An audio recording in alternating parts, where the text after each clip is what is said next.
Tiana's Bayou Adventure has got the most downtime of any attraction in the Disney parks. We have seen this through actual verifiable data. Now, we're starting to see why. Because when you let Tiana's Bayou Adventure run for too long, well, bad things start to happen. And let's talk about this hair-raising experience today on That Park Place. So this comes to us from the Cynical Disney X account. And they said, I really hate beating a dead horse, but the maintenance on Tiana's Bayou Adventure is truly pathetic. Animatronic breakdowns happen, but this is inexcusable. I've never seen one this bad. And you know what? Let's just have a look. I can't. Oh, I just can't get over it. I want to can't get mute over it as Get well. ready. Erica, have you seen this yet? no, can't. I haven't. So you're gonna get a real reaction don't out of say me. anything. I Might want wanna mute a it. genuine reaction here. Okay.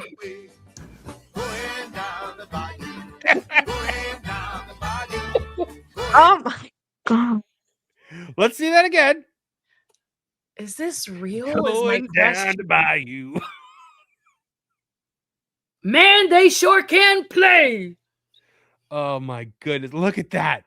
Look at that. The back, it's not just that she's bald. The back of her head is gone and wires are exposed.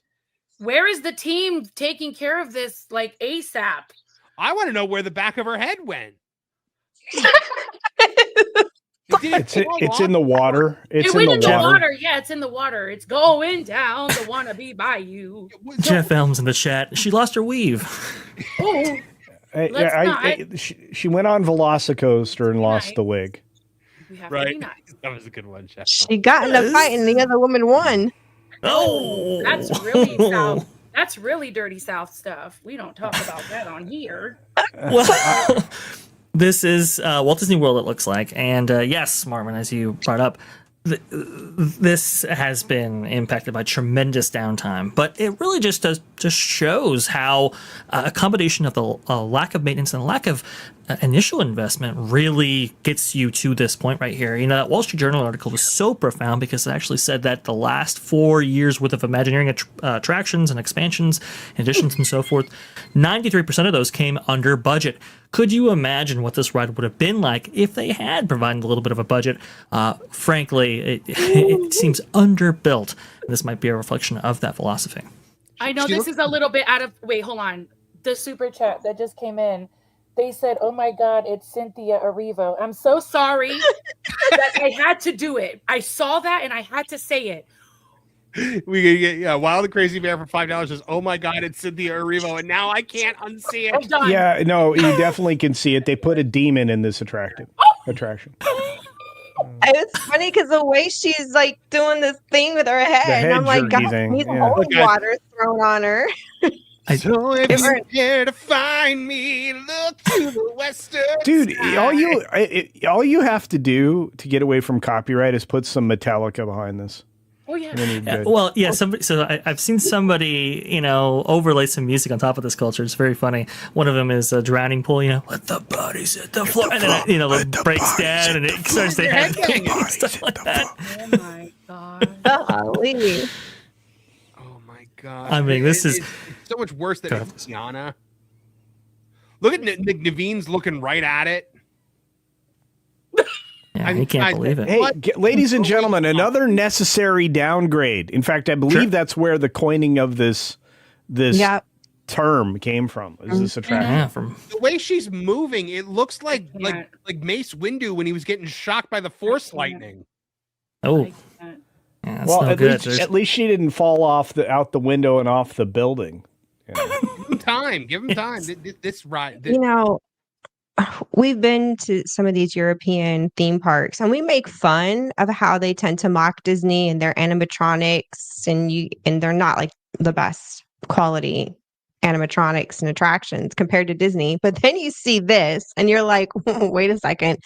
I think I just retract everything negative I ever said about, Europa Parks, animatronics, Fantasialand, like this is really something. I mean, this is the curse of Brer Rabbit, right? Like this is This has to be. Yeah. It has to be, Marvin. I was thinking the same thing. The curse of Brer Rabbit strikes again. No, I remember though when this attraction was in development, and they had a lot of press surrounding this particular reimagining of this amazing attraction that was Splash Mountain. And they were saying that, oh, we're going to like bring in different hairstyles and show the variety of the hair that comes from people of color. I mean, they actually put out press releases with that verbiage included.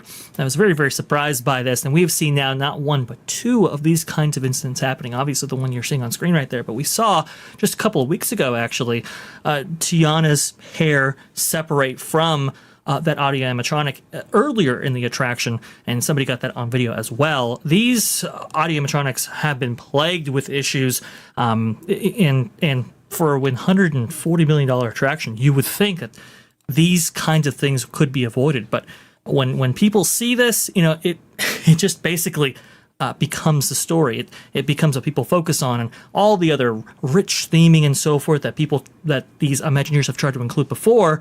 Well, it really falls on deaf ears when you see something like that. Well, joining us right now is someone that. Hold on, I'm seeing. We have got. Okay. Yep, we already covered that breaking news. I'm getting sent something that about the Star Wars thing, but yes, we covered that in our first story. So let's move on with this. Unless somebody in the back wants to come make fun of this attraction with us. There you are. All right. Listen, folks, here's the deal. Tiana's Bayou Adventure has the highest downtime of any attraction at Walt Disney World or Disneyland. Yeah, take the goods to ninth at Disneyland. Well, the top at Disney World, top 10 at Disneyland, and they're running it with her head blown off. I don't want to say I get in trouble with YouTube, but like, what does it take for it to have the downtime? I mean, clearly it doesn't matter what the animatronics are like. They'll just run it, baby. Just run it. So that's my question. Can't get over the Cynthia Erivo comment. I can't did this get just over happen in the back of the head is like sitting back there, or are they just allowing their attraction to run like this? Yeah, like there's got to be somebody ready to like. I think they ran it. At what point did the hair fall off, and how long it had been running? Had it just happened and someone happened to have their phone out, or had it been this way for a while and they just decided not to respond? Real quick, and then I know Vash knows a lot more than I do on this stuff, but what I understand is that the back of the head fell off somehow, and that when the back of the head fell off, apparently the wig is attached I don't know what those strips are that it attaches to the top, but apparently when the back of the head fell off, it ripped the wig off of the strips that hold it in place, and so it's just laying back there behind the animatronic, which is wild. Yeah, I believe when she initially started her movement, that's what dislodged the hair in the back right there. So this has been happening for some time.